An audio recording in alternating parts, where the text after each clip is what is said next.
Six Sigma and Organizational Goals. Module 01. Lesson 1.1. Six Sigma and Organizational Goals. Hello and welcome to the Lean Six Sigma Certification Training Program from StarAgile. In this lesson, we are going to discuss about Six Sigma and organizational goals. Introduction to Lean Six Sigma. This lesson is on understanding Lean Six Sigma basics. In the next slide, we are starting with discussion on what is Six Sigma. What is Six Sigma?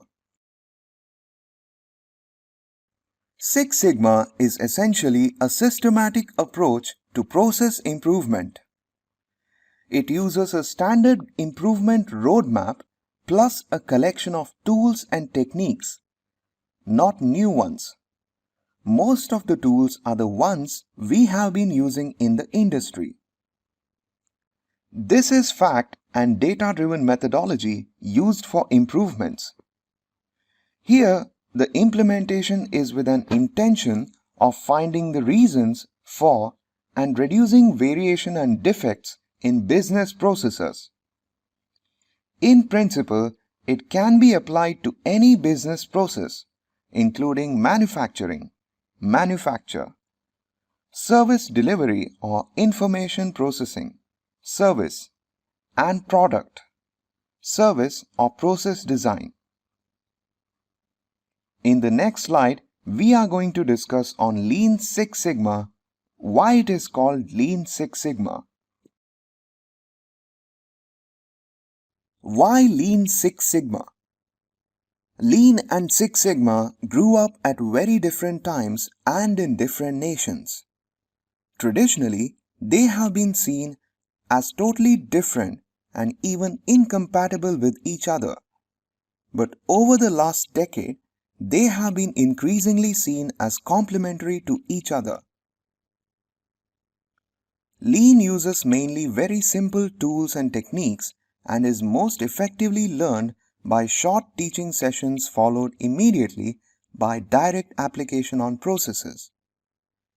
While Lean was developed in Japan post-World War II period, the Six Sigma came out in late 70s in America.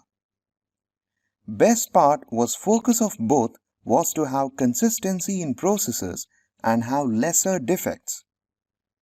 Six Sigma focuses on a more data-driven, mathematical, and statistical toolkit and therefore needs longer training periods and in-class simulations and workshops in order to practice the techniques. The objective of both the methods is reduce defects, improve customer satisfaction and profitability. Lean works on the process and value stream and Six Sigma works on the data analysis, variation reduction and process optimization. In the next slide, we are going to discuss about evolution of quality. Evolution of quality. 1920s. Frederick W. Taylor published The Principles of Scientific Management. 1930s. Walter A. Shewhart developed the control charts and principles of statistical process control. 1950s. Deming Prize instituted on the name of W. E. Deming. Philip Crosby gave the zero defect concept. Joseph M. Juran taught the concepts of controlling quality and managerial breakthrough. 1970s. Dr. Taguchi promoted the concept of quality loss function. ISO issued the first version of the ISO 9000 series. 1980s. Six Sigma formulated by Bill Smith in Motorola. Quality is an ever-growing science and it has evolved in a big way. In the next slide, we are going to discuss about history of Six Sigma. History of Six Sigma. Motorola launched the approach known as Six Sigma in the early 1980s. It was driven by a need to systematically eliminate serious quality issues with consumer products which were causing high warranty costs and brand damage compared to the equivalent products from Japanese competitors. Dr. Michael Harry was one of the architects of Six Sigma and sometimes referred to as founder of Six Sigma. Bill Smith of Motorola is considered to be the father of Six Sigma. Six Sigma helped Motorola to be the first company to receive the Malcolm Baldrige National Quality Award in the year 1988, just a year after initiating the Six Sigma concept. It came down to the fact that defects were escaping into the marketplace despite all of the quality testing, inspection, and rework they had in place. To solve the fundamental issues required a deeper understanding of the way the products and the processes that made them worked, and resulted in an approach that relies on facts and data and conceptually attempts to create a mathematical model of the process. Other major companies such as ABB, Allied Signal, and GE also adopted the approach, and GE is often hailed as the most complete and effective implementation. Their approach is simply that Six Sigma is the way they do business. Everyone works the Six Sigma way in everything they do. In the next slide, we are going to understand about the metric sigma. The Six Sigma metric. The name Six Sigma comes from the Greek letter sigma, which is used in statistics to represent standard deviation. Sigma is the most commonly used measure of variation in data. It represents the average deviation of all the data points in a set of data away from the mean or average of that data set. The overall initiative revolves around the variation that is sigma. Reducing the variation is main objective of Six Sigma. In the next slide, we are going to see an example on linkage of this concept of specification and control limits. Link to your world. Parking the car. Let's use a simple analogy of a car whose width represents the process output and a garage whose opening width represents the specifications. In a 3 sigma scenario, the car would be about the same width as the garage opening. The slightest error in alignment would lead to considerable damage to the car as you drove it in. There is no margin of error. In industrial scene, if we are producing the components with the variation equal to the customer specifications, there is always a chance that slightest variation will lead to customer rejections. So what is the option for us? In the next slide, let us see what is the solution to this. Link to your world. Parking the car. Only two options. One is change the specifications, make them wider, or squeeze the variation, and along with this, we have to be 100% on the target. If our car would be half the width of the opening, and you would have considerable leeway in your accuracy of alignment and would be very unlikely to damage the car while parking it. This is actually having a Six Sigma process. Means we are producing the components with variation which is half of the allowed variation. Means practically no rejection. In the next slide, we are going to see what Deming says on process. Deming on processes. Most of the failures happen not due to people working on it, but they are mostly due to gaps in processes implemented. So in order to reduce failures, We have to work on process rather than penalizing people for bad performance. In the next slide, we are going to see what great leaders say about Six Sigma. What leaders say about Six Sigma? All great leaders, wherever Lean or Six Sigma has been implemented. Jack Welch, former CEO of GE, who is known as the best promoter of Six Sigma. As per him, Six Sigma has been the most important initiative GE has ever taken. They gave a very high importance to Six Sigma, which goes to such an extent that they have made it the way of doing business. On similar lines, Larry Bossidy, former CEO of Allied Signals, also advocates it as a great tool for reducing defects, and they implemented it in every phase of business. The president of ASQ, the American Society for Quality, appreciates it and tells that Michael Harry has taken Six Sigma to boardrooms, meaning that it has become so important that Six Sigma is being discussed in the boardroom level. In the next slide, we are going to discuss about the organizational drivers and metrics. Organizational drivers and metrics. Business drivers are the key inputs and activities that drive the operational and financial results of a business. Common examples of business drivers are sales volume, number of people in sales, number of warehouse locations, number of products or services in portfolio, etc. Drivers impact all financial aspects of a business: revenues, expenses, and capital costs. In identifying what the main drivers are, it's important to do a root cause type of analysis. Start by looking at the company's financial statements and ask the question, what drives this line item? Let's take revenue as an example. The answer to question, what factors drive the revenue, become the business drivers. The metrics against these drivers become the organizational metrics or CTQs. In the next slide, we are going to discuss about the basic concept of Six Sigma.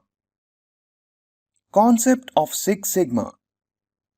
Now, if we look at the data emerging from any process, if we collect data and draw a histogram with frequency curve, in absence of any special cause, the curve will be of a bell-shaped curve. This curve is called a normal distribution curve. A normal distribution curve is differentiated by two variables, average and standard deviation. Average and a standard deviation in a normal distribution represents a range of values that can be found for any particular measure, and the height of the curve represents the likelihood, probability from a statistical viewpoint, of getting any particular value. Most of the values seen, 99.73%, lie within plus or minus 3 standard deviations, sigma, from the mean. The sigma value for a process represents how many standard deviations the nearest specification value or SLA is away from the mean.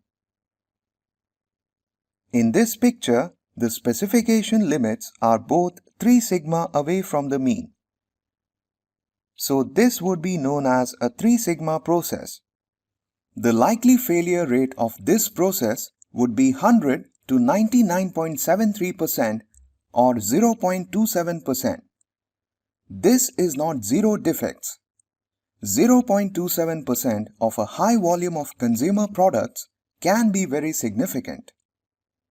So Motorola raised the bar and said they needed to aim for a 6 sigma process. So how could this be achieved? There are two possible ways. Number 1. Move the specifications further apart. This is sometimes possible but most often not. Number 2. Reduce the width of the distribution, which means reducing the variation in the process, reducing sigma or standard deviation. Generally, this can only be done by developing a deeper understanding of how the process operates, and hence, what are the actual causes of the variation we see. In the next slide, we are going to see impact of specification limits. The normal distribution. So there are two possible ways to achieve Six Sigma or zero defect. Number 1. Move the specifications further apart. This is sometimes possible but most often not. Number 2. Reduce the width of the distribution, which means reducing the variation in the process, reducing sigma or standard deviation.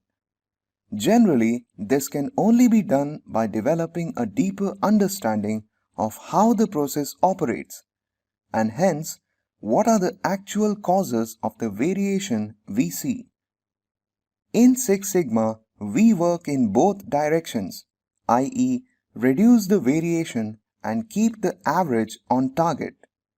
In the next slide, we are going to discuss on the paradigm of quality. Paradigm shift for quality. While Six Sigma has given a systematic approach to defect reduction, it has also broken a paradigm. The paradigm that quality is a costly affair. Achieving quality needs a lot of quality investment. The new paradigm is that achieving quality needs an investment initially, but once we achieve the desired levels of quality, the reduction in failure costs compensate for the investment. Quality is actually cheaper option. In the next slide, we are going to see the Six Sigma along with customer needs. Six Sigma and customer needs. The Six Sigma concept, as we saw earlier, is all about improving the customer satisfaction and defect reduction.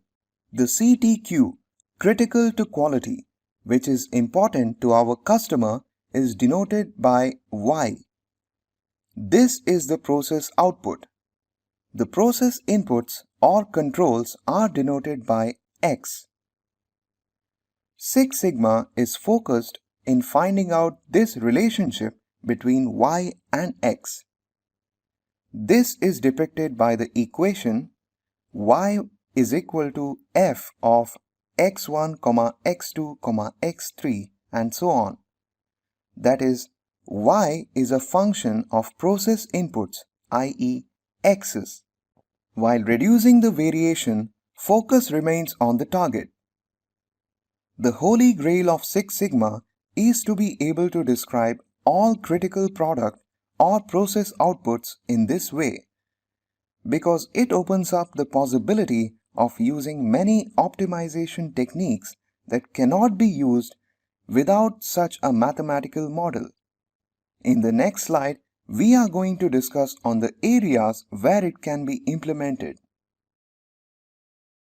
Where can Six Sigma be applied?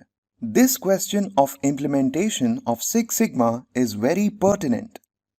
The answer is, it can be implemented in any industry, any sector, or any domain. The only requirement for implementation of Six Sigma is process. Wherever there is a process, we can derive the measurement and data can be made available. We have implemented Six Sigma in variety of processes across industry. In manufacturing industry, IT industry, telecom industry, or any service sector wherever there is some work happening. Till some time back, it was thought that Six Sigma is difficult to implement in service sectors like BPO or KPO. But let us understand that data availability is the only requirement. We will see the same in detail in coming modules. In the next slide, we are going to see how Six Sigma works. How Six Sigma works. Six Sigma works in a systematic fashion. It starts with identifying the why, which is a visible problem, a practical problem. Then, with the help of data collected from process and other sources, we try and understand the problem by converting the practical problem to a statistical problem. This involves identifying the output characteristics and input parameters that impact the output characteristics. After we identify the y and related x's, we try and find out the relationship between the y and x's. This will help define the relationship in the form of an equation y is equal to f of x. This means finding out a statistical solution to the statistical problem. Once we know the statistical solution, which means the correct input parameters and their levels, we have to brainstorm and find out the practical solution based on the statistical solution. Then implement the solution. This is how Six Sigma works. In the next slide, we are going to see at what Six Sigma levels industry works around us. What do Six Sigma scores mean in your daily life? These examples relate to the Sigma score performance of common processes we might all come across and the failure rates on the vertical scale. There are industries working at Sigma level of 2 to 3 Sigma, meaning a defect ppm of 50K to 100K. Thankfully, flying is very safe, but clearly many other activities are not.